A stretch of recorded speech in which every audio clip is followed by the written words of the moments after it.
I'm Colin Zip, and I'm a fourth year. I'm Kevin Riley. I'm a fourth year. I'm Christian Siegel. I'm a fourth year. I'm Byron. I'm a fourth year, and this is Section Cut. But no, I mean we're all in our fourth year, so I mean it's been a while since we applied to architecture school, but I mean, for me at least, the biggest thing was I didn't have a portfolio. Yeah, so that prevented me from applying to SU, UB, RIT, Rensselaer. Like, they all required portfolio, and I had nothing. But that's the thing. I mean, I know my school didn't provide anything to make a portfolio. Oh, yeah, no. Like, I know now they do, but when I was looking for schools, I had, like, no sources. I mean, I would have to look, like, online to make a portfolio, but I had no idea how to do that. Wait, you're saying they have a whole class dedicated to? Now they do. Yeah, your sister's in the design thing. They also have that in high school. They have, like, a whole architecture class in high school now. Oh, that's nice. But when I was, like, a senior, I had no idea how to make a portfolio. We didn't even have, like, architecture or engineering related things. Was it my high school? We had a drafting class, and then we had an architecture class, but like it wasn't really set up to go out. It was basically thrown to the back of the programs at the high school, and then applying for school, like you guys have said. Most schools required a portfolio, and there's nothing to guide me to create a portfolio. Yeah. Me applying to those schools, I created my own portfolio. Was it the best work of my? No, absolutely not. Can we see that? Can you pull that up? I don't got it right now, but I can definitely pull that up. Put that on the screen. I could, yeah. But, yeah, I mean, it's just, I don't know. It's nice that Delhi doesn't require it, but at the same, I don't know, like, I'm just trying to think of how it'd be different at some of these other schools. Like, I looked up... I guess you could say it's like an unspoken rule. Like, it's something that doesn't even have to be said, you know? Yeah, but, like, I looked up the requirements for Yale, right? You need online application, that's normal, digital portfolio, 3 letters of recommendation, transcripts, and a curriculum vitae. I don't know what that is. I have no idea. But, like, it's just... I can only think of, like, one recommendation. No, I had 3. Yeah, I got 3. I got really. It was the architecture professor that taught those classes. It was my guidance counselor, I think. Yeah. Oh, we were supposed to choose 3, right? Yeah. I think it was like the class therapist or something like that. It was just, I knew him. He was a friend. Like, you know, good letter of rec. Apparently, it is a resume of academic and employment experience. So it's just a resume. Okay. Basically. Yeah. Yeah, but like you need your resume, you need your portfolio. For MArch, you need a research proposal. And like these schools, they give you space, but they don't give you supplies. Yeah. Like, every single one of our professors is constantly nagging on us about scraps. Like, when I was in school, I would have saved every single little scrap because I had to buy the board. They buy this, supplies for us. We have computers that can handle Revit and Rhino and SketchUp and Lumion, but some other schools, Gabby went to Columbia. She had to get a computer for her own work that could handle all these things. And it's not cheap. Those computers are like $4,000. Yeah. I mean, like, especially when you're, like, blindly applying, like, yes, you'll do your research to apply to a school and see what their requirements are. But, again, most people aren't sure what architecture entails at that school or whatnot. Yeah. Here, everything's provided for us. As you said, Gabby experienced at Columbia that there isn't, you have to go out and buy your own stuff. As our professor stated, you have to buy your own material for models. I mean, especially I think this past week's project for the 8 models required, that we're honed in on studying all of our models by using just scrap material. We can't sign out anything new and waste that. I mean, I've made 15, you've made like 19. I've got, I yeah. have 11. You have 11, so that's already 45. How many Christian have? I think I got like 18, maybe. Yeah, so 16. that's I don't know. 60 models that we've made in the past week out of just scrap. And if we didn't use scraps and we were at one of these other schools, that's a small fortune. Yeah. And like,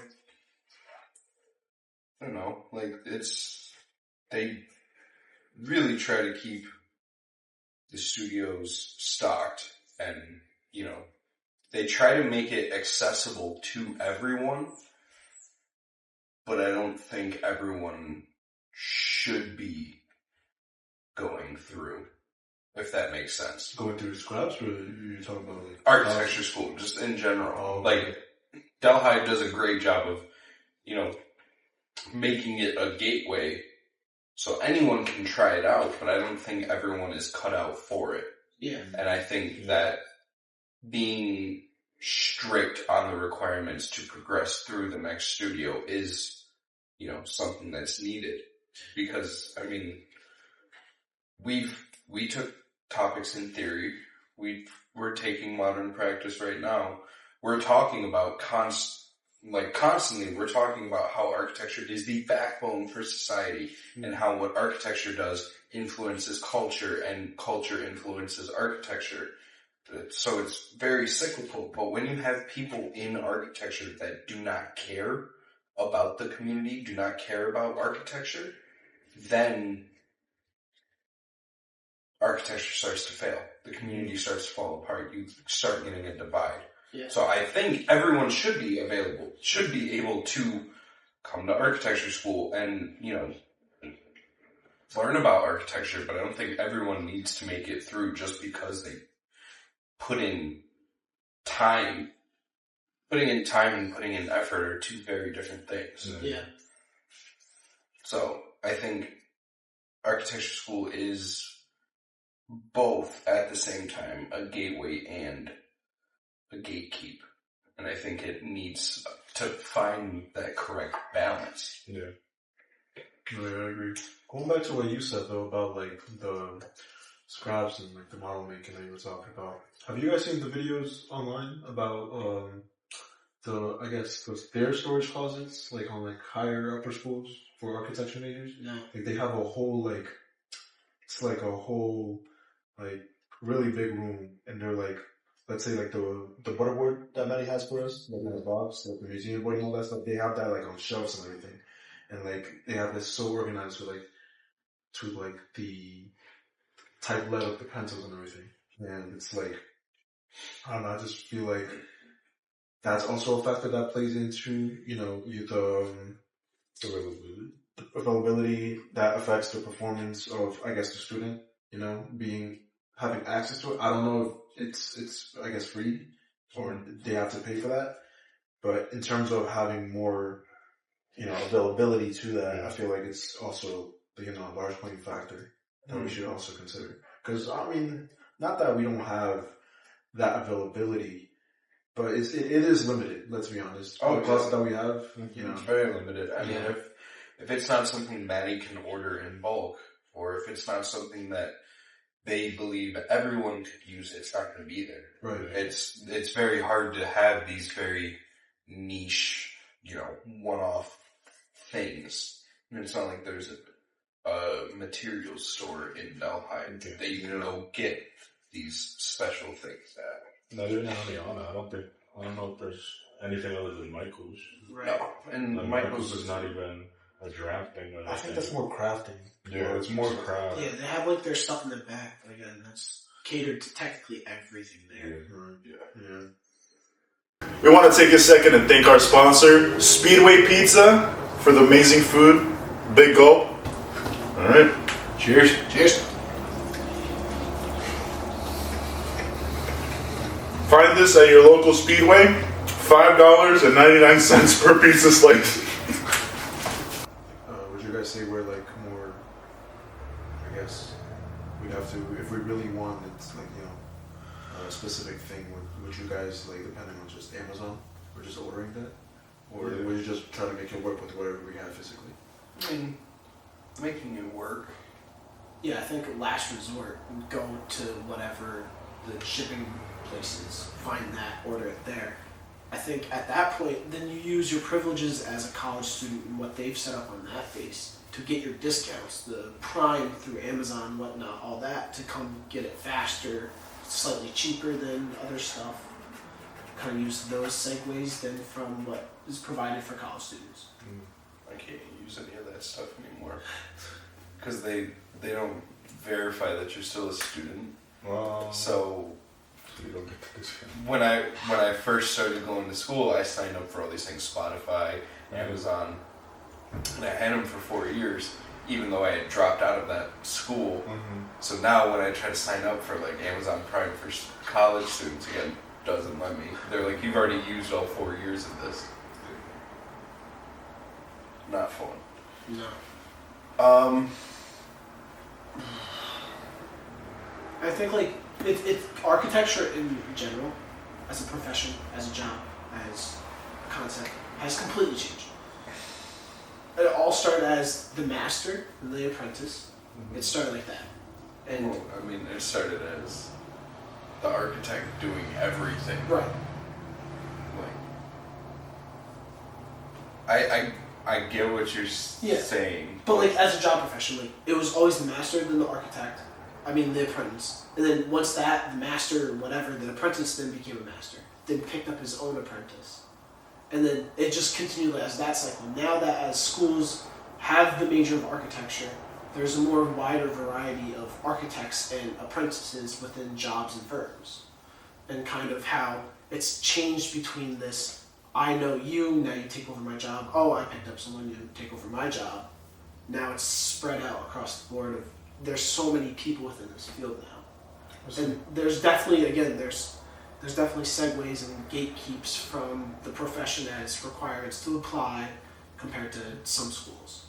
Yeah, and I mean, like you're saying, like it was this whole, oh, I know you, you know me kind of thing, and it still kind of is. Like, Absolutely. I mean, it's a very, very tight-knit community, and it's a lot of word of mouth. You know, knowing someone will get you very far in this field.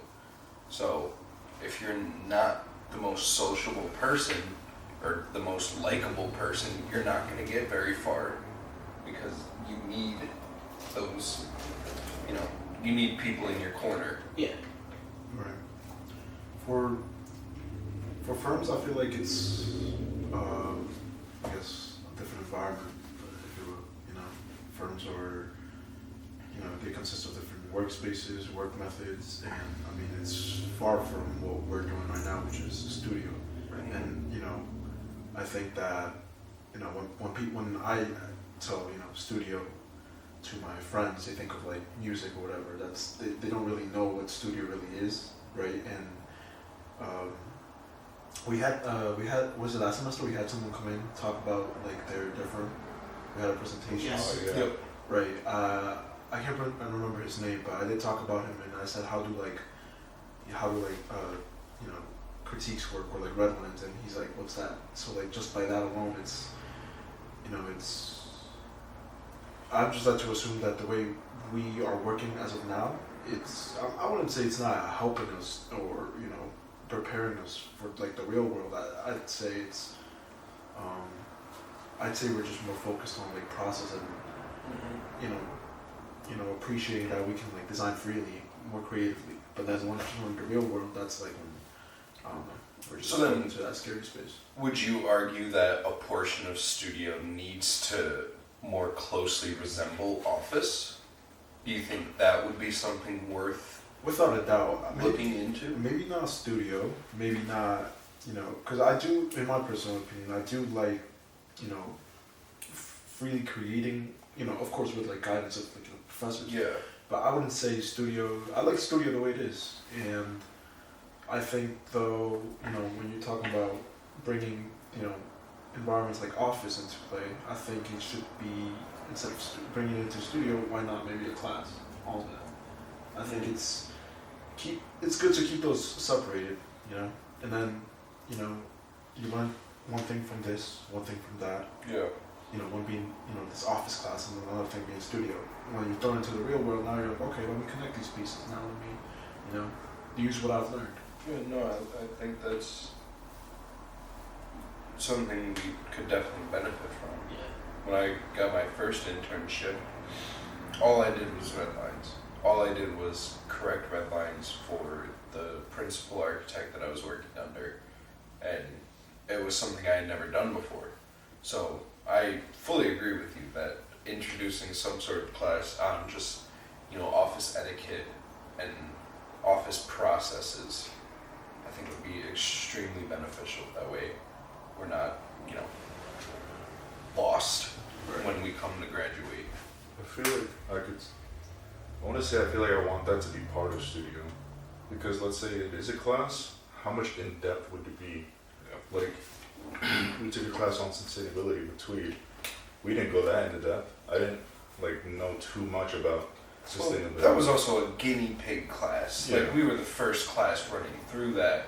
I mean, like, that would also be that at the beginning.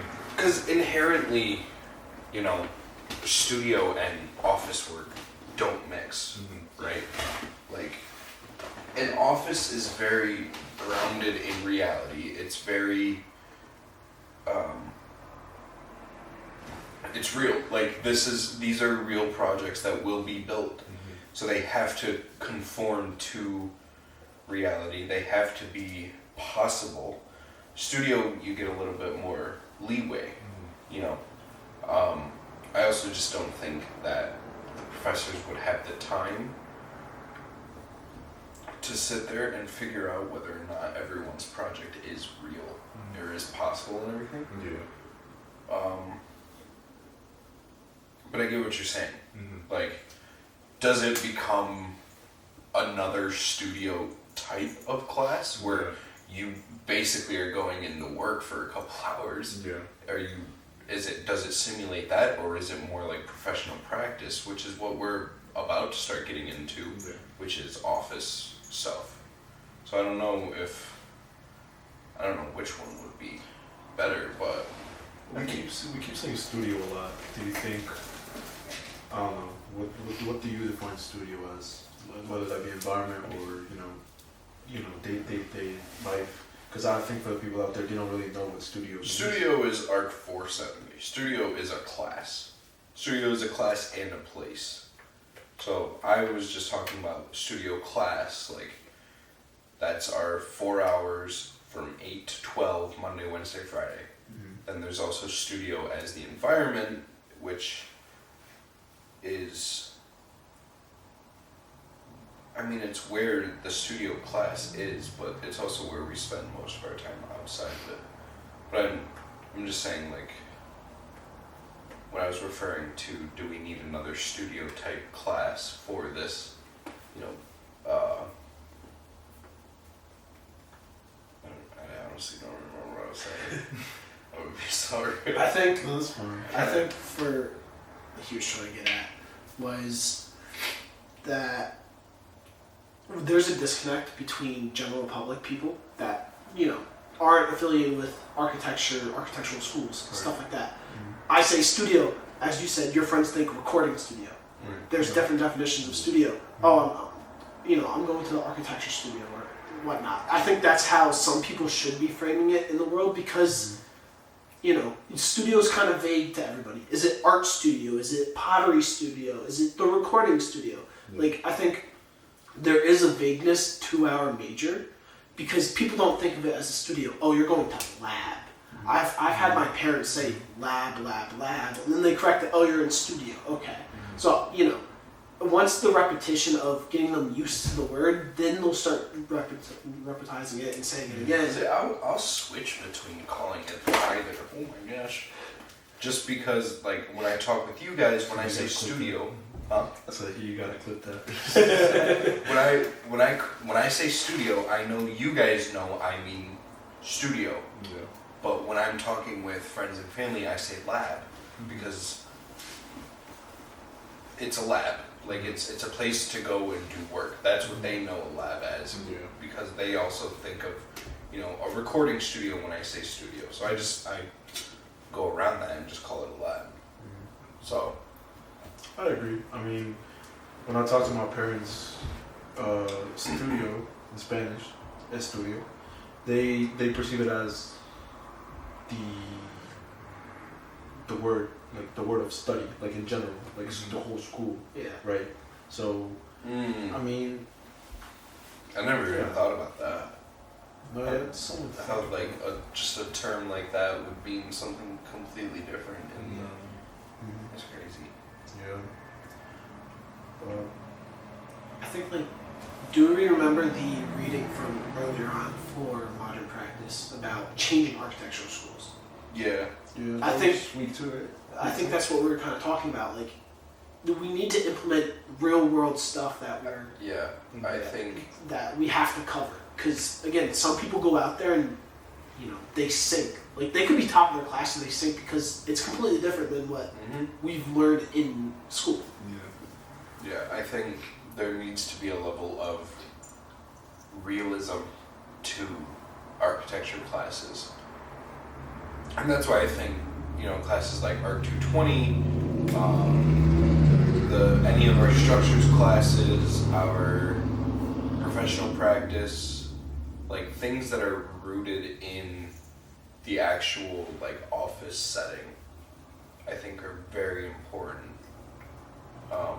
Because a lot of people who are great at design may not be great at. There's a difference between being great at design and being great at architecture, right? Like being great at architecture means you're great with the whole process, not just the design, but also, client presentations, meeting with, MEP, meeting with your structures engineer. Like, it's a lot, and I think a lot more of it needs to be taught. I think there's a sort of reformation that needs to happen to architecture school. Yeah. Well, yeah, there's definitely a large branch that goes into this whole architecture. I would say, let me focus on the design part, right? And how people preserve architecture, just focus on design.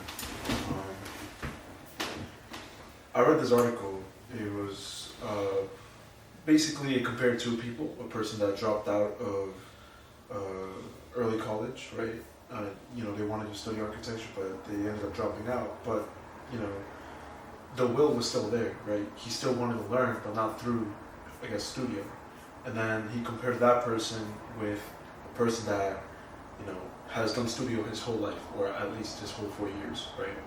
And the thing that I got out of that was, I found it very interesting, was that the person with the studio experience, they look at architecture differently compared to the person that has dropped out but still continued to study in his own way of architecture, right? I guess you could say that the person that dropped out focuses more on like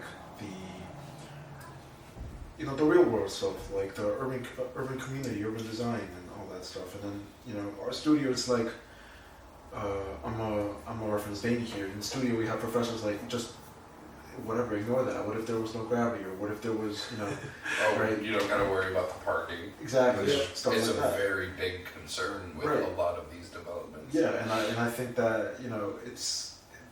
I wouldn't say there's a really strict line of right or wrong. I would just say the way you're going into this whole architecture world, it's different. And there's no changing that. That's what naturally happens, I guess. Yeah. That's something I found really interesting. I think from the article I found that kind of applies to this is architecture students must learn to learn architecture. You need an understanding. Like, people come in, they don't understand it, so then you're an architecture student learning about architecture. Right. Yeah. And I'd say part of learning. Oh yeah. I'm gonna just jump into this topic here. Part of learning, I'd say you have to. What's the phrase? It was literally this week that I just got told or heard.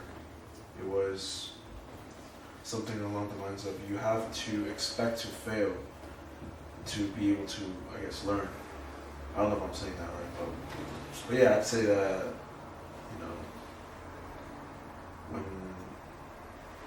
iterating, when working, when model making, or not even studio, but just learning in general, I think failing and not just learning from it, but actually making a change out of that, actually taking action into that, is part of, like, you know, the whole, what makes a person, you know, what gives a person, you know, more knowledge. I mean, going back to what Kevin said, he was saying something about, I lost my train of thought. But yeah, you get the gist. I mean, Yeah. there's no avoiding it, you know. It's an old profession, and it's stuck in its old ways, and it needs to change. You know, we were talking about it in class. We had the reading about it. You know, I think a lot more of our projects should be either using existing buildings or, you know, like renovate the building or add on to the building while renovating it. You know, these are very real things that happen. I mean, my job right now, like most of the jobs I'm working on, are renovations of old farmhouses. I never knew how to do site measuring. I didn't know how to do that until I started working. Like,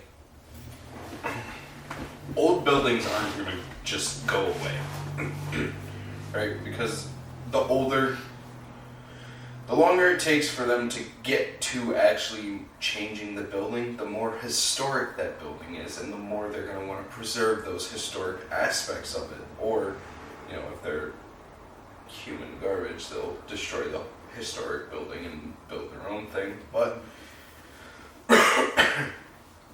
you know, I think there's value in being taught how to properly renovate a building. And I mean, we started to do it this semester with the Mansion of Cooperstown. yeah, that mansion, which we visited. haven't done anything with, but you know, I think there's value to learning how to do that, because we have enough buildings. They just need to be better. Yeah. Would you say, I mean, yeah, I agree. I can see both sides to the story. I can see renovation being the best way to respond to the community, whether that be, you know, socially or, you know, environmentally, right? I don't want to dive into all like those, you know, carbon emissions and all that stuff, but it's way less compared to, you know, demoing a whole building down and, you know, making the argument, well, I demoed it because I know that this building is going to serve the community. And even if it does socially, you know, is it benefiting them, you know, environmentally? Right. You know, that's a whole other, you know, thing to consider. And I think people just gloss over that fact. Yeah. I think back to like school, because we're kind of focusing on gatekeeper. How do you like the competition within studio or our classes? Like, you gotta design and be like, do you guys feel like you gotta be better than the next person? Or do you feel like... Yes. Yeah? Yes. Alright, fair. I think competition is what gets you moving. Yes. Yeah. Yeah. Competition is it's the backbone of it, you know? Like, when Des was here, I would always look at his stuff and I would hate him because he was better than I was. And so I would focus and improve myself until the script flipped. And suddenly he was saying he hates me because I'm better than him. And it would just be a back and forth. And suddenly we're both better than we were 3 weeks ago. Yeah. So I think it's very important to have healthy competition. Yeah. There is some unhealthy competition too. Yeah, that's something that's unfortunately like being ignored. I don't like it. You know, like the healthy competition? No, the bad competition. Oh, yeah. Yeah. But, I mean, like, there's, I don't know, you can look at someone who's better than you in two ways. You can want to be better than them, or you can shut down and stay where you are. Yeah. And use it as a crutch or a reason for improvement. Yeah, it's funny you say that. I mean, I know we have experience with you know, with people that have been working bare minimum, right? Yeah. Yep. And I know Kevin has brought this up various times. We put all this work just to see the people that do the bare minimum stick by us still. Yeah. You know, and it's, And that kind of relates to what I was saying earlier about I don't think everyone should be able to make it through. Because, yeah, you can put in the time, but if you don't put in the effort, you're not going to get anything worthwhile out of it. Yeah. But I think there's a common misconception of like all you do is put effort. You don't to the point where you don't enjoy, I guess, what you're doing. I think like I don't know. I think when it comes to architecture, people like, for example, I speak on myself. My friends think like, you know, I'm slaving myself away. You know, you know, like every day I don't even like, you know, it comes to a point where I don't touch the bed sometimes. Yeah. I mean, I'd be lying if I said I don't do that, but I'd also be lying if it's saying that's all I do. Back in freshman year, I was already, I think it was like week 2 or 3. When was the Farnsworth House? Was that from Pittsburgh? It was like 3 or 4, yeah. yeah, it was like Okay. 3 or 4. Yeah, I was already pulling on lighters just for that. Me and Byron were, but I think it's important to not overload yourself with work / effort. I think back in freshman year, me and Byron were rooming together. So in my head, I just had the mentality of work. I didn't bring my gaming console my first semester because that's how devoted I was in my head. I said, I don't need that. I'm just gonna work every day. Right. Jeez. Yeah. That's insane. You're right. And That's actually insane. yeah. But then it wasn't until I started rooming with Byron and he's like, yo, bro, you gotta Relax. take it easy. You gotta exactly. You gotta relax. You gotta have fun. You gotta balance that. Yeah, Because it's not healthy to like just overload your head. Mhm. You know. Oh, I was just gonna say like that's exactly why like today, you know, after this, I'm not doing anything. And it's, it's important to have those moments. You know, it's like just take the day off, rest, and more ideas will flow. You know, your Yes. mindset will think of new ideas, right? You won't force ideas to a point where like your head's just tired and you're just doing work just to do work, Yeah. right? And I think Byron for that, for especially like sophomore year, he really kind of like balanced the what's that playground? Toy? The seesaw. Yeah. Sleep. But yeah, I mean, Yeah, it is a balance. But I mean, there are some days where it's required that you kind of break yourself for the sake of getting your project done. yeah. Because it's not easy. Like, if it were easy, you know, we wouldn't need a separate building that we could have access to 24 hours a day. Yeah. We wouldn't need, you know, special materials ordered just for us. We wouldn't need, you know, 20 things that are supplied to us. We wouldn't need this, but it's not a normal degree. Because by the time you're done with it, by the time you're in the field, like, I mean, architects know everything. They need to know They a have little. to, yeah. You have to know a little bit of everything that goes into a building, so that you can have a conversation with the guy doing plumbing, the guy doing electrical, the guy doing your drywall, the guy doing your concrete, the guy that did your framing, the guy that's doing your site work. Like, you need to be able to have an educated conversation with these guys. It's not a normal major. So, you know, kind of killing yourself for the perfection, I get that. Yeah. I think it's almost necessary at times. Right. But freshman year, I don't think it's at all necessary. Exactly. Freshman year, what are you doing, man?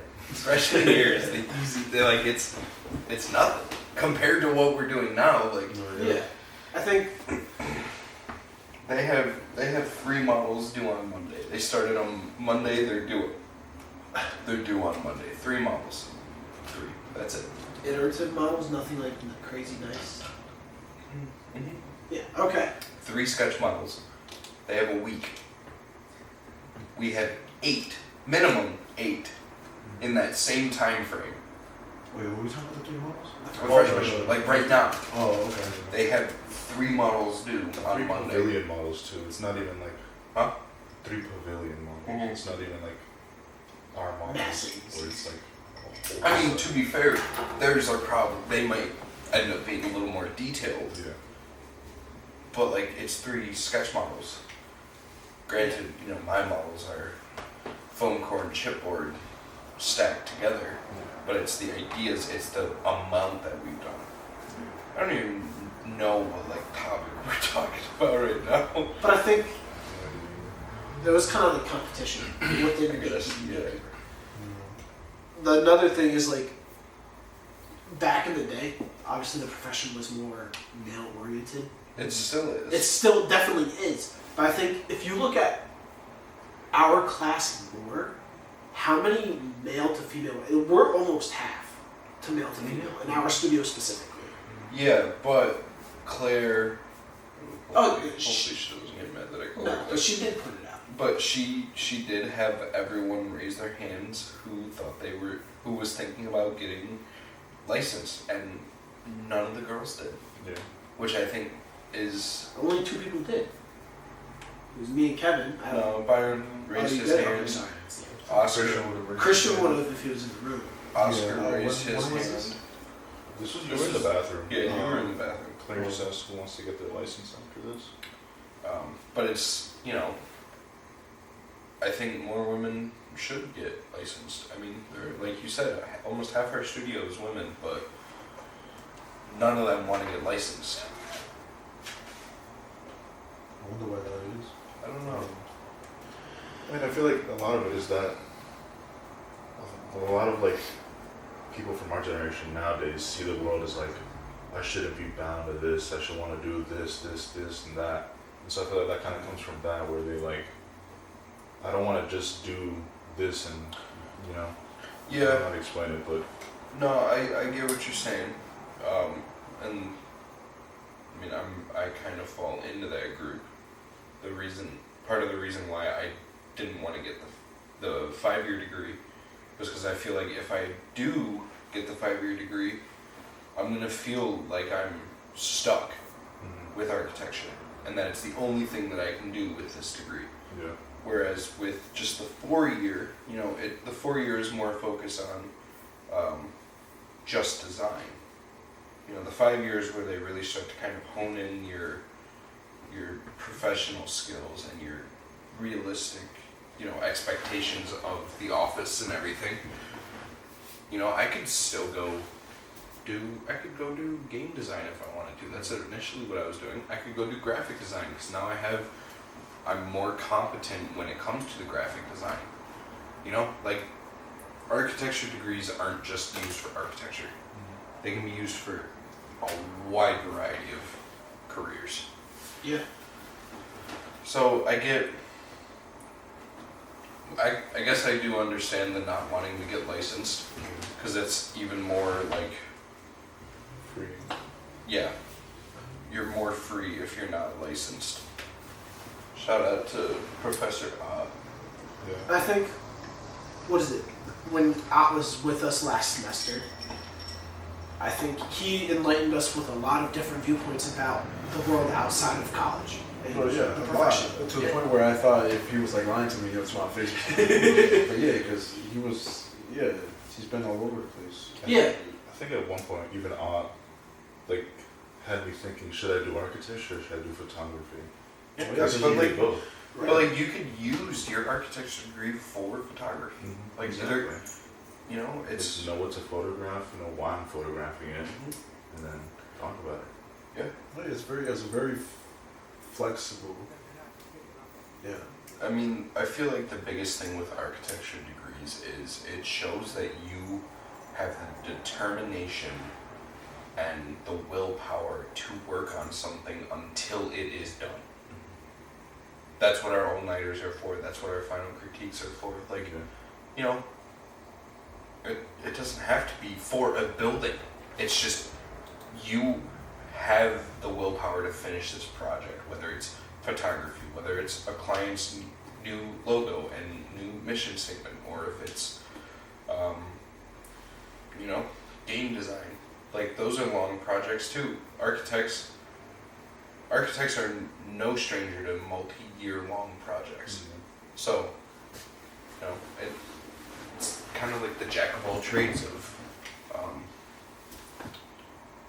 Yeah, and degrees. the thing is, it doesn't end, especially for a licensed architect.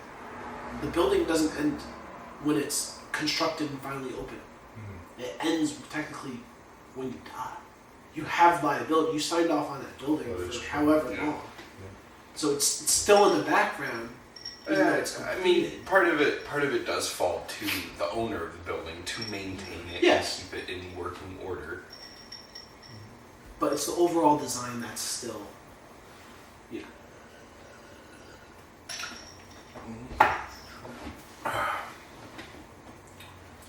What do you guys think about? Sorry. Oh no, I was going to change the topic. Okay. Mike can wait.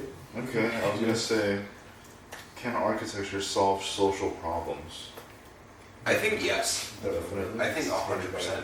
I mean, I'm thinking of the biggest social problem is the unhoused. Architecture is about making buildings. It seems like a match made. I mean, See, even you saying that, you're gonna already raise argument because what Yes. if architecture's like, you know, no, and I understand that there's a lot more to it than just find an architect to build a building for them. Because you know, we need them to be affordable. Something Sorry. that came up to What was my it? What mind was the topic again? It was, can architecture solve social problems?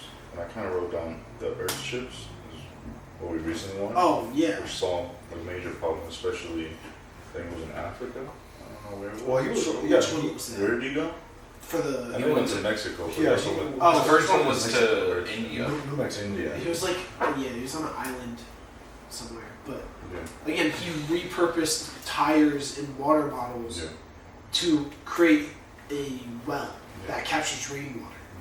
Like, he taught them how to do it, and now they know how to replicate it and create it. So Yeah. now it can withstand earthquakes if that ever happens. He said, since it's, you know, circular in shape, it can withstand floodwaters.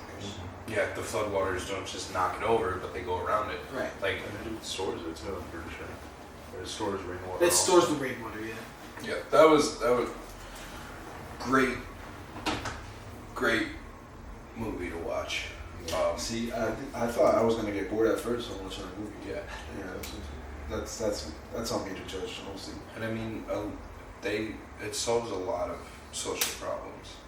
Being Yeah. able to experiment and see, you know, he talked about quality of life is what he designs for.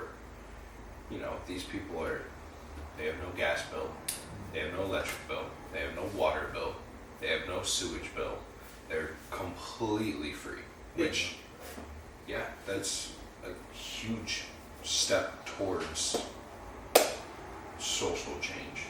And the whole point of the buildings he was making was that those are sustained within the building itself. It's all in one end, you're not connected to any grid. Yeah, and it's a very, it's not a good story because, you know, towards the end of the movie, there was, like, you know, what was it, earthquakes or tsunamis that happened? Tsunami?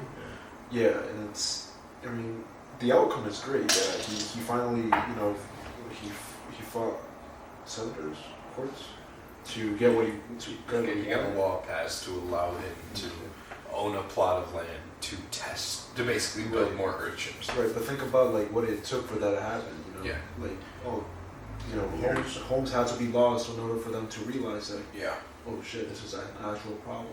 I think his process of getting that law passed started in 2004. Mm-hmm. And then it ended, I forgot what year, but I think it it was ended way later. 13. Yeah. It was like 09 or 13. I think his Yeah. first failure was like around 2007. Yeah. I'm not wrong. It was around Yeah. Yeah. But it's still passed relatively quick for a law. Mhm. You know, there are some laws that are still trying to be passed today that have been started before we were born. So like stuff like that.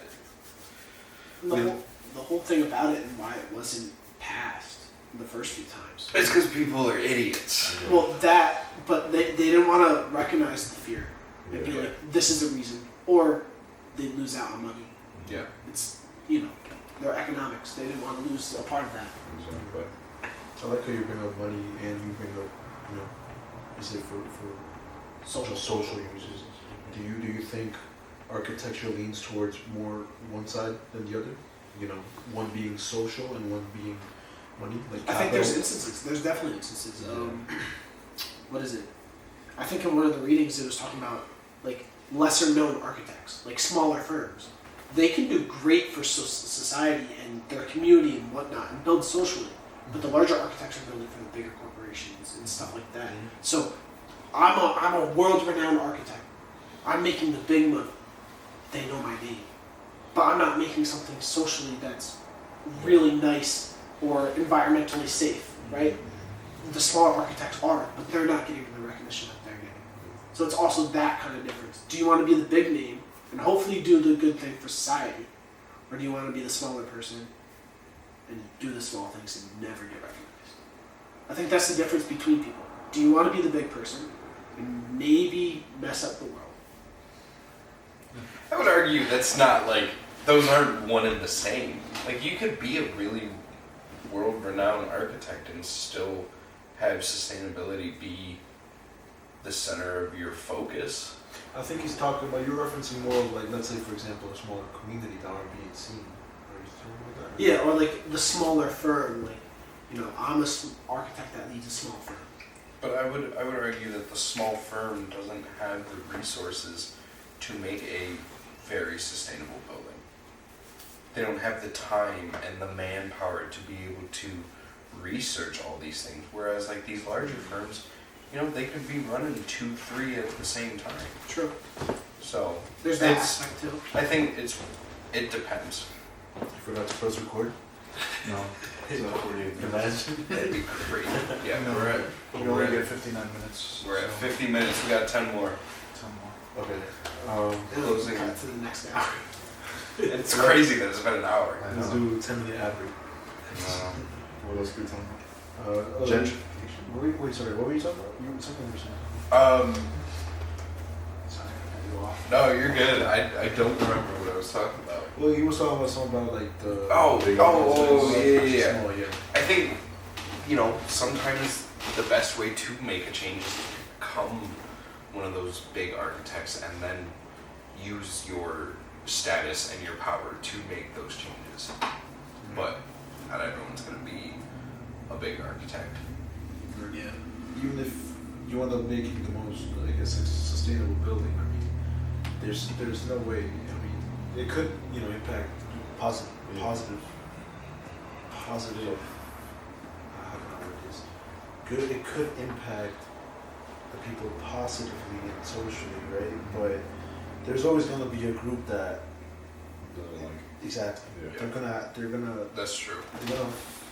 want to replace this building, right? That's how much Yeah. they dislike your building. It's impossible. So to you please gotta everyone. work exactly. You gotta work with the fact that you're not gonna satisfy everyone 100%. I think that's why some people just, say, fuck it, I don't care what anyone but my client thinks. Yeah.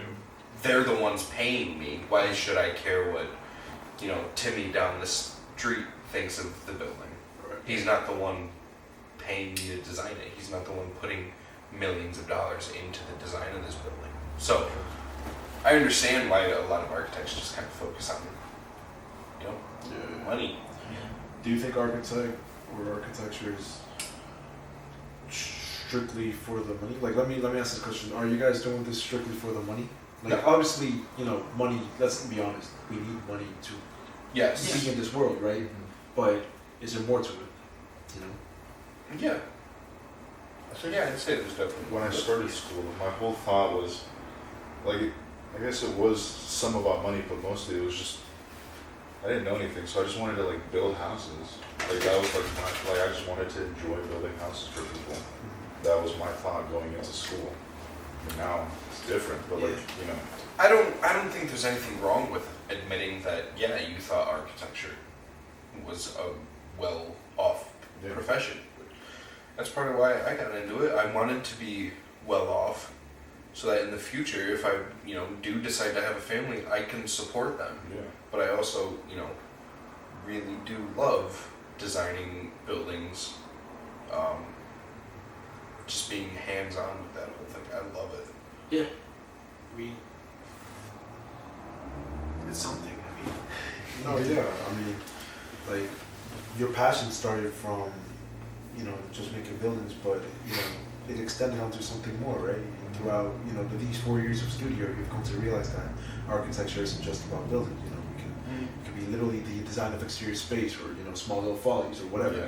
But, the same passion is there, Yeah. It started with the same passion, it just so happens that it just extended to something more. Yeah. Personally, that's a beautiful thing to me. Yeah, and that's the good thing. I mean, nobody's path is the same. Yeah, that's You know, another thing. There's so, like we talked about, there's so many different things you can do with this major.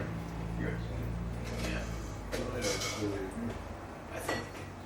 And my preference is like,